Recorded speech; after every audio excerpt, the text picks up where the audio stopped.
Good morning. The March 1st, 2024 meeting of the Sustainability City Light Arts and Culture Committee will come to order. It's 9:31 a.m. I am Tanya Wu, Chair of the Sustainability City Light Arts and Culture Committee. Will the committee clerk please call the roll? Councilmember Moore? Present. Councilmember Morales? Here. Councilmember Saka? Here. Councilmember Strauss? Present. Chair Wu? Present. Chair, there are 5 members present. Thank you. If there are no objections, the agenda will be adopted. Hearing no objection, the agenda is adopted. So welcome to our second meeting. Today we will be hearing a presentation by one of our partners, the Bonneville Power Administration. And we will now open the hybrid public comment period. Public comment should relate to items on today's agenda within the purview of this committee. Clerk, how many speakers are signed up today? Currently, we have 1 in-person speaker signed up, and there are 0 virtual public commenters. Each speaker will have 2 minutes. We will start with our 1 in-person speaker. Clerk, can you please read the public comment instructions? The public comment period will be moderated in the following manner. The public comment period is up to 20 minutes. Speakers will be called in the order in which they are registered. Speakers will hear a chime when 10 seconds are left of their time. Speakers' mics will be muted if they do not end their comments within the allotted time to allow us to call on the next speaker.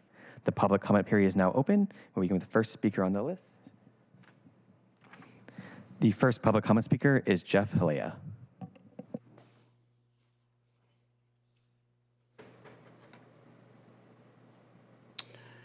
Hello. I just want to say that I hope that everybody on City Council has researched this subject that's on the agenda prior to actually coming to the City Council meeting, so that you guys can be sure that you're not getting BS from whoever the presenter is. And so I would just encourage you guys for this meeting and for any meeting going forward to make sure that you have at least Googled the subject that's at hand. And if you know of any of our fellow council members that aren't doing that, that you will make sure that they do that, because that way you'll know prior to hearing the information that's presented today whether or not it's accurate, and it'll just be a refresher as opposed to like the first time you've heard it, so that you could ask the presenter good questions and make it like a really productive meeting. And just 1 second, I'm trying to remember what else I was going to say. Did you have something to say about the Seattle City Light or Bonneville Power Administration? Oh, you'd like me to say something about the Bonneville Power Association? Yeah, I do. Just 1 second.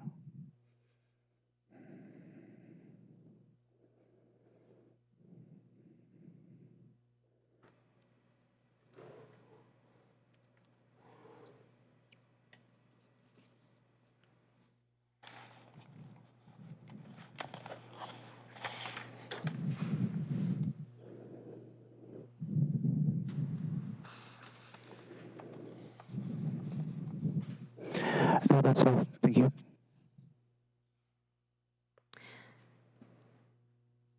Thank you. Are there any additional speakers? Chair, there are no additional registered speakers. Great. We will now proceed to our items of business, but members of the public are encouraged to either submit their written public comments on the sign-up cards available on the podium or email the council at council@seattle.gov. So we will now move on to our first item of business. Will the clerk please read item 1 into the record? Agenda item number 1, the role of Bonneville Power Administration with Seattle City Light. Thank you. Will our presenters please join us at the table and share a presentation? And once ready, please introduce yourselves and begin your presentation.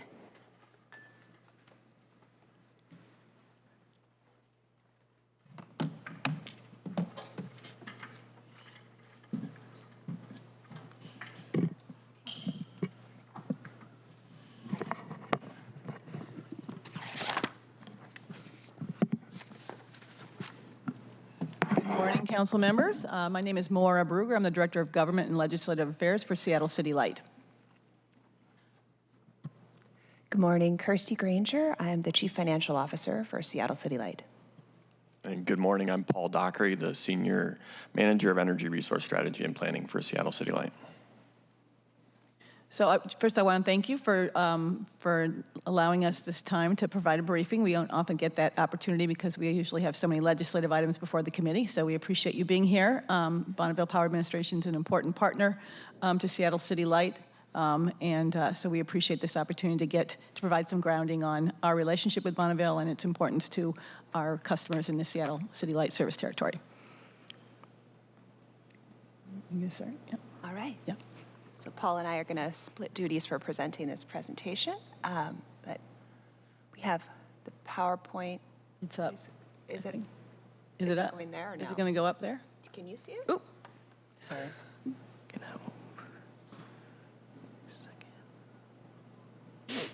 There we go. Sorry. I'll get it right next time for you. Maura's new at Zoom. Zoom at council. That's true. Okay. Thank you, Murphy. Okay, we're ready to go. Great.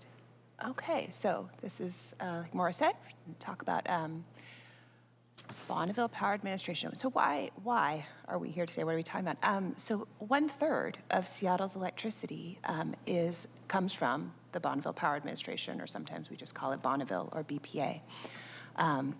As many of you know, probably the Seattle City Light, we have hydroelectric facilities, Skagit, Boundary, and some smaller ones. And so we generate a little more than half of the power that we serve our customers through from our own generation. But a big portion of the power, 36% of the power we serve our customers, actually comes from a purchase from Bonneville. This is a good thing for our customers because the price we pay for the power that comes from Bonneville is very low. So just under $40 is a good deal for a megawatt hour of power. Bonneville is also the major transmission provider in the region. And so the high voltage lines that Bonneville owns and operates are how we move power from from Boundary Dam, which is our owned generation facility, as well as when we buy power on the wholesale market. That's how we move power here to Seattle to serve everything. The Bonneville contract is a big part of our budget, $191 million a year. And why is this important right now? So we had the long-term contract with Bonneville is 17 years, and it's coming up for renewal soon. And it expires in October of 2028, which might sound like a long time from now, but is quite soon. And we are already starting conversations with Bonneville and others in the region on what the next contract will look like. And I'd just add in a couple of things. One is we are Bonneville Power Administration's second largest power customer, behind one of our neighbors to the north, the utility serving Snohomish County. And on that pie graph, it shows the 36% of power that we use to serve, but the transmission to get all of that power, other than about 25% of our power, uses the Bonneville transmission system. Thanks, Paul. So what is BPA? Bonneville is a federal power marketing agency, one of 4 in the country. And the headquarters are down the road in Portland, Oregon. So as you know, Seattle City Light, but for anybody who might be listening, we are a public power utility. We are not for profit, unlike Puget Sound Energy or a for-profit regulated electric utility that has investors.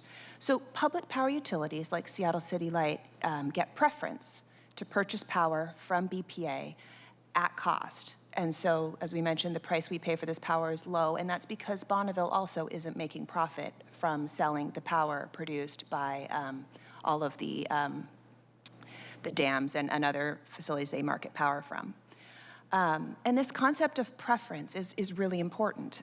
It's a federal policy thing. It's been in law for over 80 years. But like any federal policy, these aren't set in stone. They do come up from time to time. And so this is a reason why Seattle City Light is active in the region, advocating for Seattle's interest with respect to Bonneville, and also traveling back to Washington, D.C. from time to time to advocate with the federal government for Seattle's interests.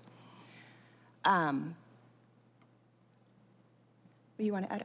No, I was just say that, and if you can tell from this, it's not just Seattle. Bonneville is kind of the elephant in the region with respect to power and transmission. So they supply 28% of the power to the entire Northwest. And so in any regional policy making, they're a big deal. Excellent. Sure. Okay. So this is a map, Seattle Times. Thank you. It's a good map. It shows the just the span of Bonneville. You can see that Bonneville sells power from 31 federal dams, and you can see from the map there, they're spread out across. A lot of them are on the Columbia River, but they're also up on the Snake River, which stretches into Idaho, and some smaller river systems in Oregon and Montana as well. Bonneville also sells the output from the Pacific Northwest's only nuclear power plant, the Columbia Generating Station. And so because we buy power from Bonneville, and the power we get from Bonneville is a mixture of all of their generating facilities, part of Seattle's power is nuclear.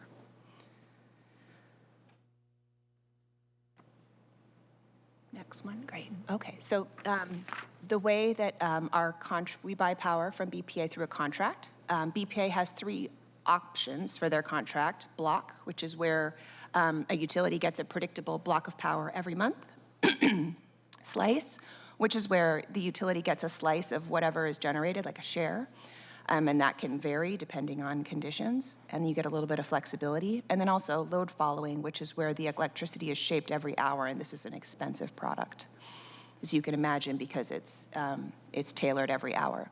So City Light buys block, which provides electricity tailored to meet our needs. You can see from the chart there how it works is the yellow is the BPA block. And we get more in the winter, which is when our load is higher from heating needs. And we take less in the spring, which is when our own hydro facilities are producing enough power to serve our load. One thing that you'll be hearing from City Light about in the future, and we talked about this a little bit at the last committee meeting, is that City Light has a need for more electricity in the future. And so our legacy hydro facilities aren't going to be enough to serve growing Seattle needs in the future. And so we will need to be out getting contracts and procuring new power resources, probably wind and solar and other renewables, but we will need city council approval to bring those new resources into our portfolio. So you'll be hearing more about that down the road. And you can see from this chart, August, when it's hot, and more so, we have air conditioning here in Seattle. So that's an area. And then in the winter, you can see in December, the blue line goes up above the yellow. So those are 2 times of year where we're really going to be looking to bring on more resources to meet the growing demand here in Seattle. And if you don't mind, I'll just foreshadow a little bit later in our presentation. We'll talk about the rest of the customers in the region that are served by Bonneville. And all of us as customers have options, those 3 options for products: the block, the slice, and the load following. And depending on the individual customer's circumstances, they can elect those.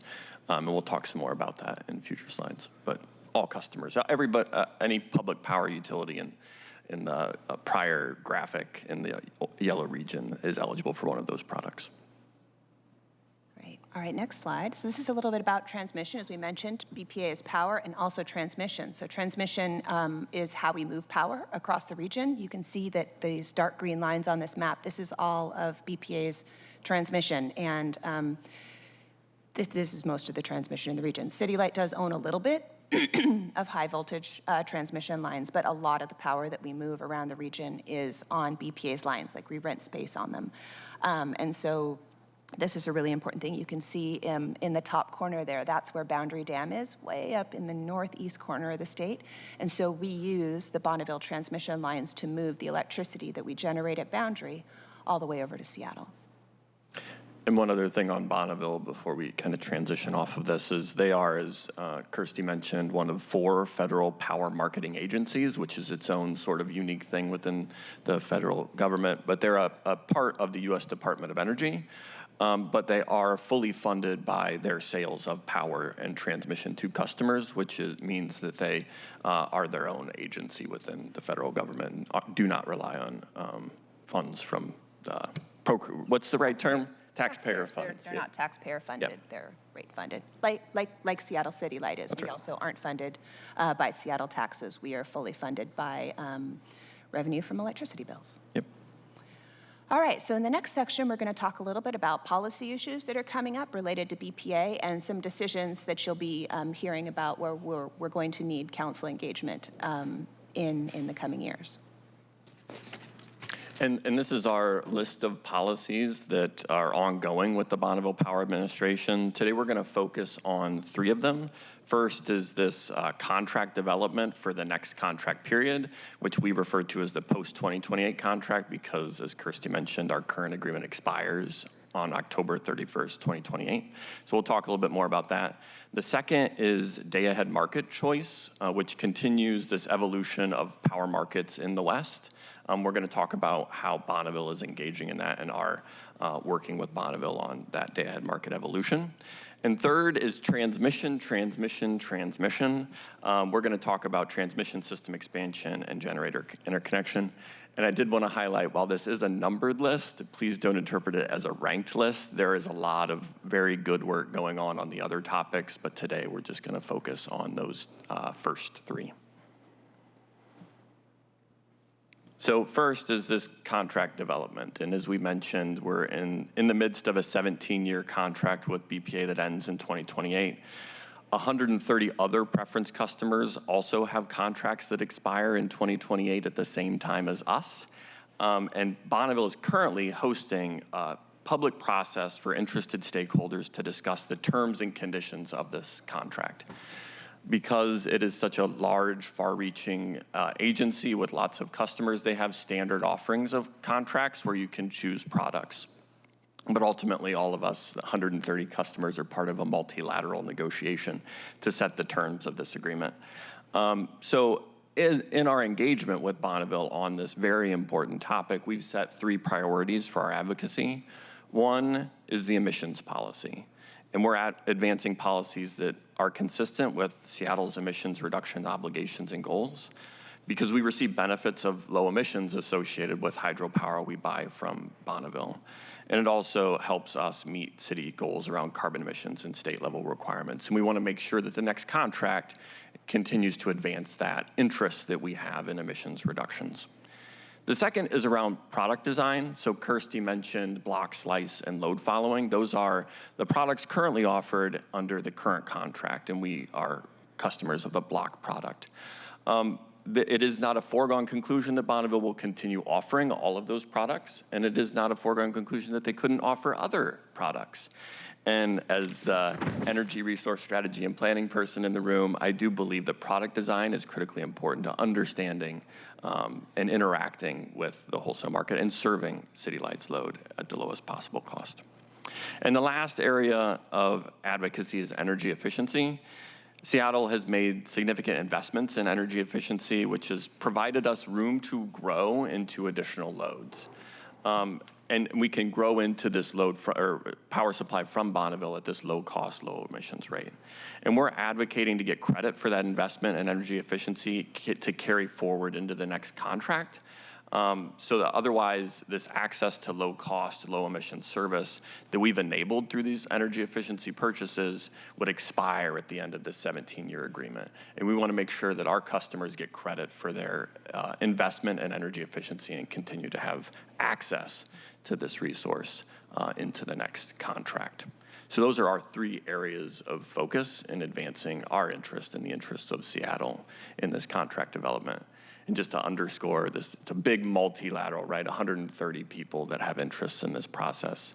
And Bonneville is engaging in a public process to help inform their decisions around what to offer. And now we have the second issue. So the first one, the contract, is a big issue, and the next one is just as big, right? It's with regards to regional electric markets. In order to provide cost-effective, reliable service to Seattle's load, we buy and sell power from other utilities and power producers in the region through wholesale electric markets. And we do that in different ways and at different times. For instance, there are long-term contracts like Bonneville's, the 17-year agreement with Bonneville. It's a long-term procurement. There are also forward contracts for power for future months or quarters that tend to happen either within the year or for the next year. And then there are also purchases and sales in the days and hours leading up to electric service. And that one of the areas of evolution in the West is around day-ahead markets. So when we're buying or selling power in the days in advance of providing electric service, which we have to do every minute of every day of every cycle to make sure the lights stay on. So Bonneville and City Light and other utilities in the West are evaluating newly forming day-ahead markets, two of which are under development in the West. One of them is the California Independent System Operators Extended Day-Ahead Market, and another is the Southwest Power Pool's Markets Plus program. And Bonneville is engaged currently in another public process around their review of what market to continue to advance, either the Markets Plus or the EDAM. And they're currently going through that process and expect to publish some leaning in April of 2024. And Bonneville's decision will have significant influence on us since we are a large purchaser of power from Bonneville and use Bonneville's transmission system. So this is a big scope of work for us engaging and making sure our interests are reflected in Bonneville's process and their rationale for joining a market. And it will have consequences for both our power contracts and the next contract and our own remarketing of our resources. If I can jump in, Paul, just Absolutely. to underscore, a lot of utilities in the region will be making this same decision. Do we go to EDAM with the Cal ISO, or do we go to Markets Plus? And so this is kind of a big deal. Like, nobody wants to end up at the beta max equivalent of markets. And so this is a decision that we'll be talking about more in the coming months and years as we move towards making this decision. Some of you might remember that City Light made a similar decision before about the EIM, which is the real-time market, the hourly market. And so now we're moving to the day-ahead phase. And then as the finance person in the room, I just jump in and say that, City Light's exposure to the wholesale market is something where we need to, it's unavoidable. We have to transact in the wholesale market because we need to balance electricity loads every hour of every day. And so we have to be in the wholesale market. But there is a big financial risk to the utility and to the city from our interaction in the wholesale market. And if you kind of recall, the Western energy crisis now was over 2 decades ago, but that was a very big deal for City Council at the time, City Light. I think we were in the hole about $500 million. We were in debt for some time. And so this is a financial risk. The markets have evolved tremendously over the last 2 decades. And so, that we're talking about these automatic markets where we use technology to balance is fantastic advancements. So things have changed. But at the same time, this is a part of our business that is sophisticated and risky and unavoidable. And so coming up pretty soon, too, we'll be coming back with a policy update with respect to how we do wholesale risk management around our market interactions. And so there'll be a resolution coming. That's a little bit of housekeeping. We haven't updated it since, I think, for over a decade. And so you'll be hearing about that soon as well. That's on the March 15th agenda. We hope to have the wholesale energy risk management policy coming before you, so I have a chance to see how we manage the risk of being in the market in terms of buying and selling. So. All right, thanks. And I telegraphed this one as transmission. The region's need for more transmission, there's really 3 drivers of this. One is that the demand for electricity in the region is growing, both due to tech industry growth as well as building and transportation electrification that's driving more load across the region. There's also a reduction in the operation of thermal power plants along the I-5 corridor, which is driving the need for more transmission from the eastern side of the mountains to the western side of the mountains. Because the new resources that we're bringing onto the grid are from wind and solar that are located generally east of the Cascades, where there are better wind and solar resources.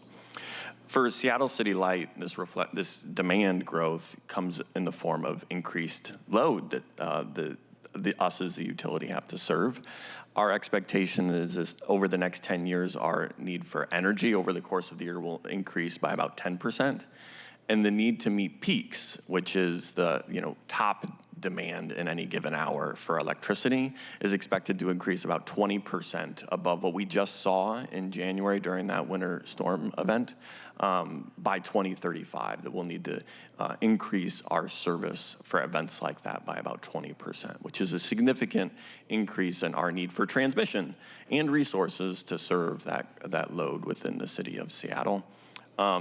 And that because, as we saw in the earlier maps, the Bonneville Power Administration has the transmission network that serves east of and west of the Cascades. We have to work with them and advocate and advance policies that are consistent with increasing transmission for load service in the region, including to us. Anything you want to add? I want to say, for as far as Seattle's transition away from fossil fuels for our climate goals, these numbers are all good news. For the resource planning guy, this means that we've work to do to make sure that we can reliably serve Seattle's electricity needs in the future as they grow. And I just want to add, the Infrastructure Investment and Jobs Act that was passed in 2021 by Congress is an important resource for Bonneville Power Administration. There's significant investment in transmission that was included in that legislation, and so we're hoping to see real movement on the building of additional transmission that would be available for Bonneville customers. And just to kind of follow up on this slide and tie it to things we've probably seen in the news, the need to interconnect additional resources is a constraint across the nation. We see this in California, in Bonneville service territory, but also in the Eastern Interconnect as well, where the need to add resources is a constraint on the transmission system across the country. Just like it would be difficult to kind of put a new road across the state, you have to, because you're cutting across, different pieces of land with different owners. Creating new transmission lines is very, very difficult because you have to move the electricity across on various farmland or different, and there's a lot of work that has to be done to make that happen. Yep. All right, timelines. Timelines. So this is the Bonneville Power Administration's policy decision timelines. This is, the work streams that Bonneville has ongoing within the region. The provider of choice refers to what I called the post-2028. That's their term of art for this new contract. And they are going through a record of decision process now. They expect to issue some policy decisions early this year. But that really just leads into a bunch of work around contract development. And they are asking us to be ready to sign contracts by the end of 2025. On the kind of third stream here is the day-ahead markets that we talked about and their timeline for trying to develop leanings within this spring and then have decisions later this year on what market to join. For us, all of these are feeding into our own internal processes because Bonneville's decisions do weigh on our decisions on actions, specifically on what products to choose in the next contract and then how to engage in day-ahead markets and regional market expansion. So there's a lot of work associated with making sure that our positions are well advocated and well represented in all of these Bonneville Power Administration processes. I'll just add, so before we sign the contract, we will be coming back to the council for approval for that contract in 2025. And then the other one is the day-ahead market, which when we choose which day-ahead market City Light will join, that will come to the city council as well. We're anticipating possibly later in 2024 or early 2025. Again, as both my colleagues said, where Bonneville chooses to go will have impact on us, and so we'll need to have a really good signal about where Bonneville is going to be going in terms of which day-ahead market they'll choose. Okay. And I'll just associated with this, we had a list of the issues to start this section, and a lot of them have processes that overlap with this. One of them is residential exchange. There are a bunch of other ongoing work streams with both Bonneville and at City Light to make sure the city's interests are advanced. Can you explain residential exchange? I can explain residential exchange in the most basic of terms, but part of the federal statutes associated with the Bonneville Power Administration make sure that all customers in the region, not just preference customers, get benefits from the federal government's investment in our infrastructure. And residential exchange is one of those mechanisms where benefits accrued from having federal investment in the region go to customers of investor-owned utilities as well. Would that do it? Okay, John. Yes, I've just mentioned that because Puget Sound Energy, which is one of our, in the investor-owned utility in our area, is one of those that benefits from the residential exchange. So that's beginning to heat up, and then will be another issue that we'll be involved in. But no decision coming to the city council on that. Okay. All right, that's it. So we're happy to take questions and. Yes. Any questions? Councilmember Saka? Yeah, thank you, Chair Wu. I have a fair amount of questions. I don't even know where to start. But maybe I'll just ask a couple and then see if my colleagues have any other questions and then pile on, finish later as needed. But thank you very much for this rather insightful presentation. I guess going back to, would like to better understand the sources of the power for BPA. It sounds like it's primarily dam power across 31 federal dams. There's a slide there from the Seattle Times map. And it sounds like some nuclear as well. Would love to understand the breakdown of that. There may or may not have been a slide on the breakdown, but what are all the various categories and sources of power for BPA? Do you want me to go? Yeah, so it's 83% hydro, 15% nuclear, and 2% other resources, which tend to be some small contracts for wind, biomass, and stuff like that. Part of the non-specified in this graphic is associated with balancing purchases and sales in the day-ahead market. So just like Seattle City Light, when our resources don't exactly match our load, we either have to sell or buy from third parties in the region to make sure we can meet our load in a given hour. And Bonneville does that as well, and that ends up as part of our resource mix. How does that current allocation of sourcing align or not with the city's climate goals?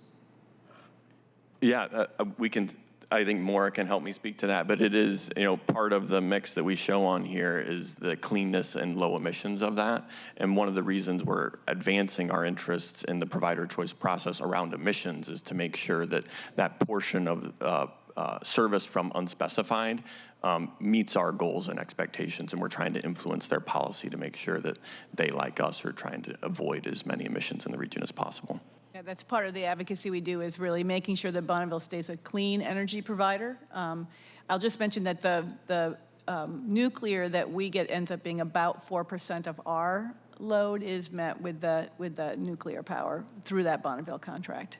Again, emission-free, carbon emission-free as nuclear is.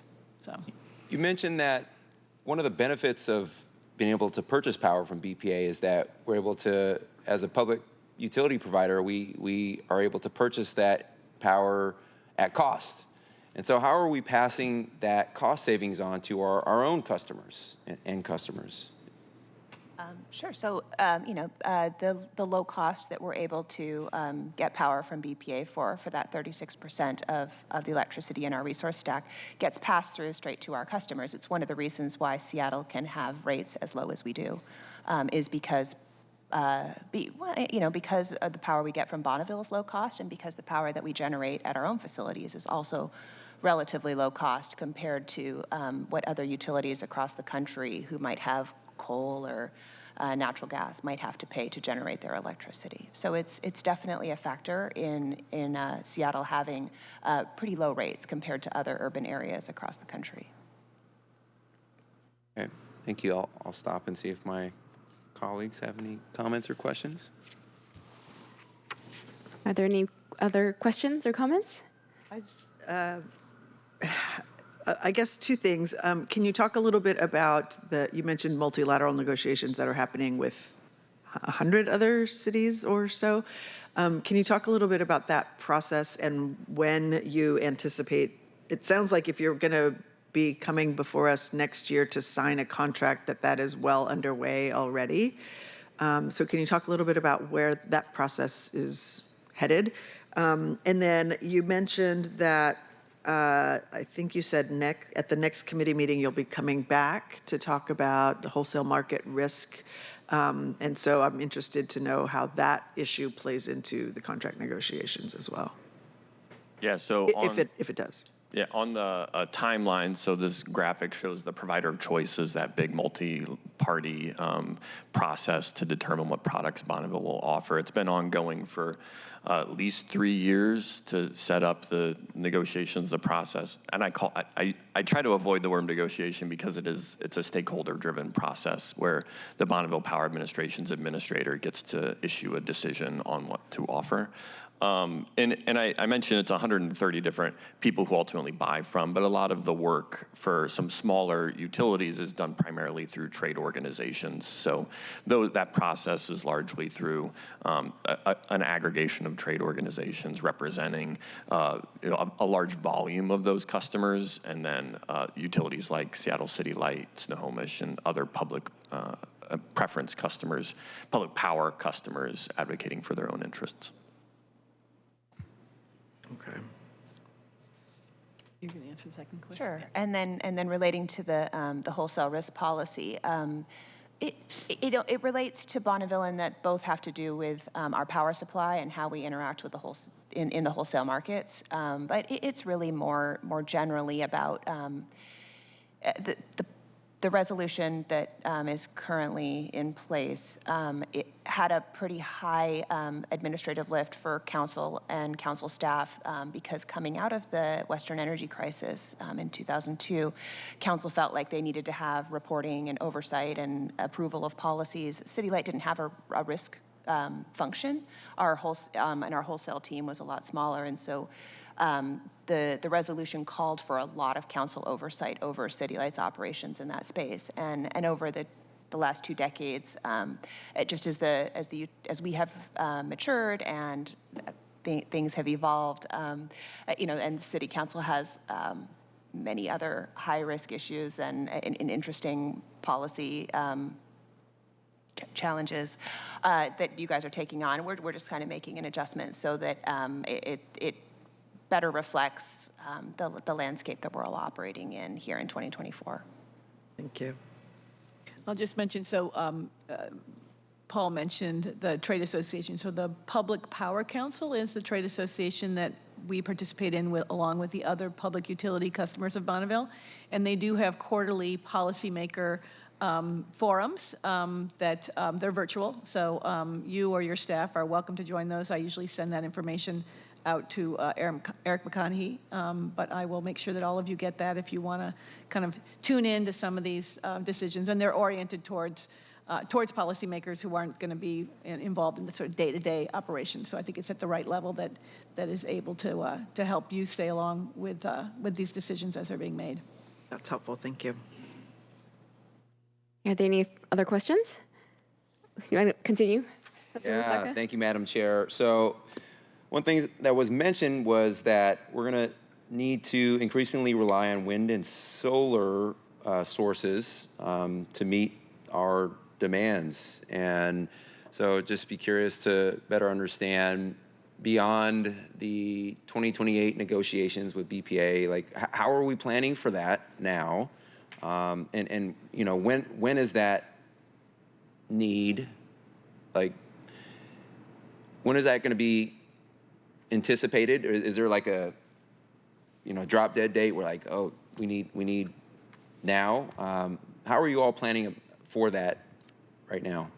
Yeah, I can go into process, and then I can go into some quantities and timelines if that is helpful. So the process for understanding our resource needs is through this integrated resource planning process, which we go through every 2 years. We at least update our resource plans to reflect our current load plans, our load forecast, our understanding the demand needs of the city, and then trying to find the optimum, the best portfolio of resources to serve that changing load.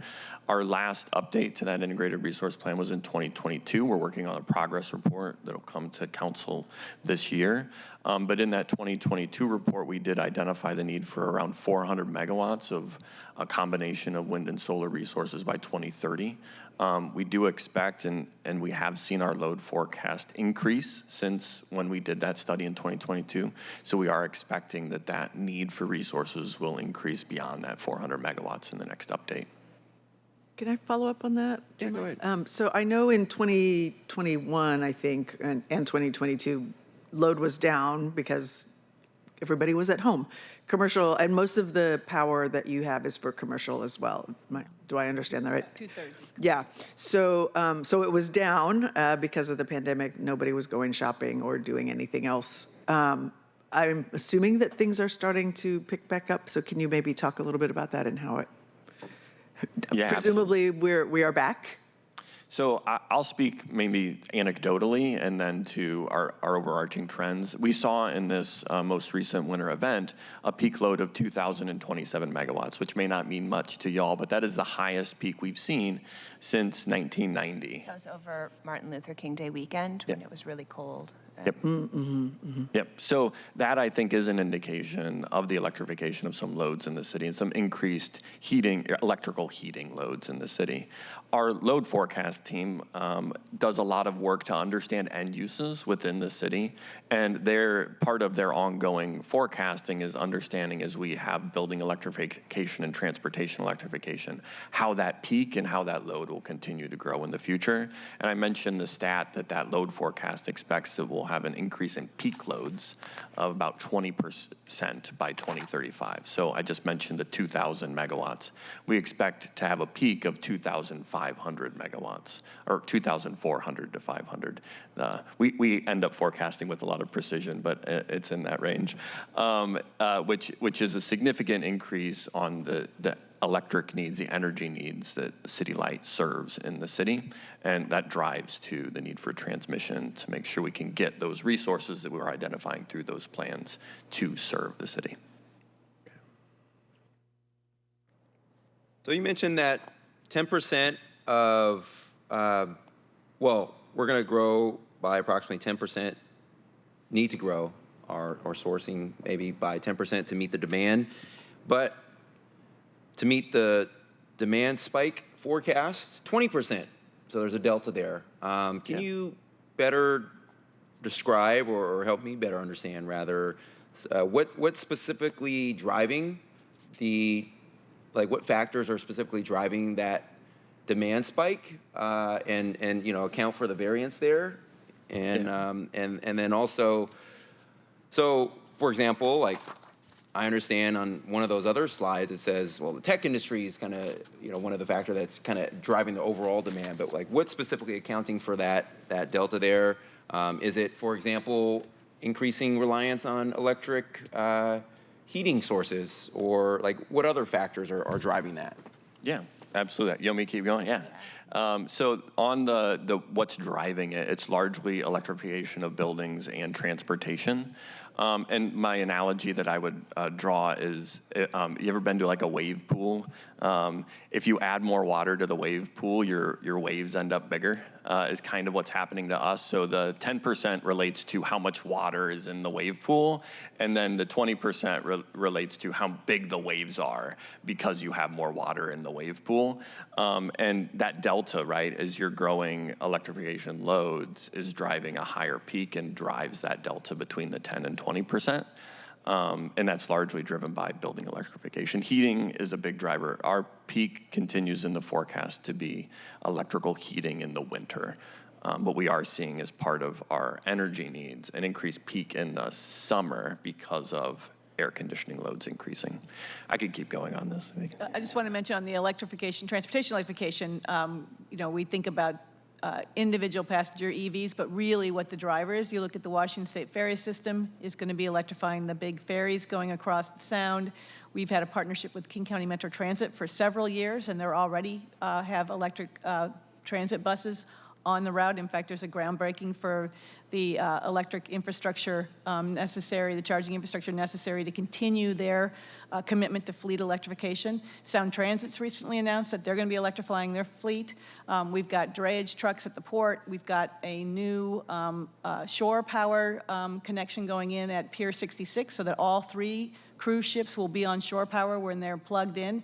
And, those used to be, when you plugged in a cruise ship, it's plugging in 1 or 2 hotels. Now it's plugging in 4 or 5 hotels because those cruise ships are so big. So those are big, macro loads, and they have, Paul talks about the waves. That's where when they plug in, it's a big surge on the system, and we have to plan for that level of demand, even though it's not a consistent 24/7 load. So those are the things we're planning for. It's exciting. It's about reducing carbon emissions, which is what we are committed to at the city.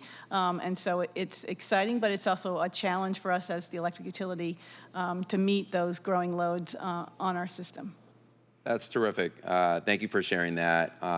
And yeah, those are all important sources of, as we build and expand and grow our EV charging infrastructure, all those ferries, buses, port electrification efforts. But, single occupancy vehicles aren't going away anytime soon either. And so, as chair of the Transportation Committee, we'll be looking for opportunities to make investments to allow for Teslas and Ford Mach-E's and personal vehicles, the like. And so I hope that's part of your forecasting Absolutely. as well. Yes, yeah. absolutely. Yeah. Yes, yeah. Awesome. Thank you. Great. So I do have a question. Rates for Seattle Light just went up, and 1% surcharge went to cover costs from BPA. Was that because of load demand or because of the market?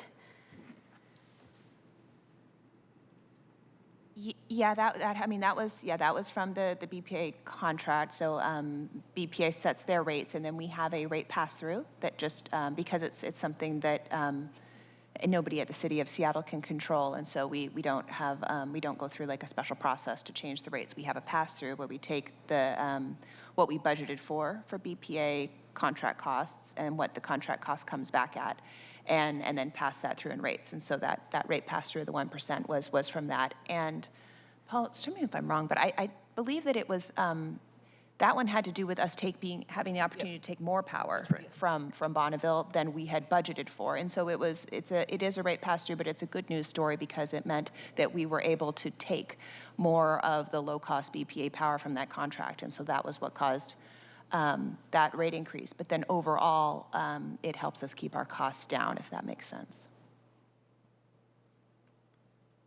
It will indirectly help the RSA surcharge go away faster. Buying power from Bonneville is cheaper than buying power on the market if we can get their power. So,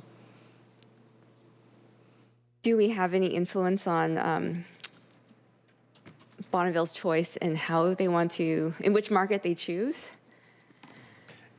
It is an area where we continue to advocate for our interests and try to work with our partners in the region to make sure that choice is reasoned and aligned with our interests. We don't have, we're one of 130. We are the second largest power customer of Bonneville, but we have influence, and we are advocating and trying to elevate our influence in that process, but we won't drive them to a specific decision. That makes sense.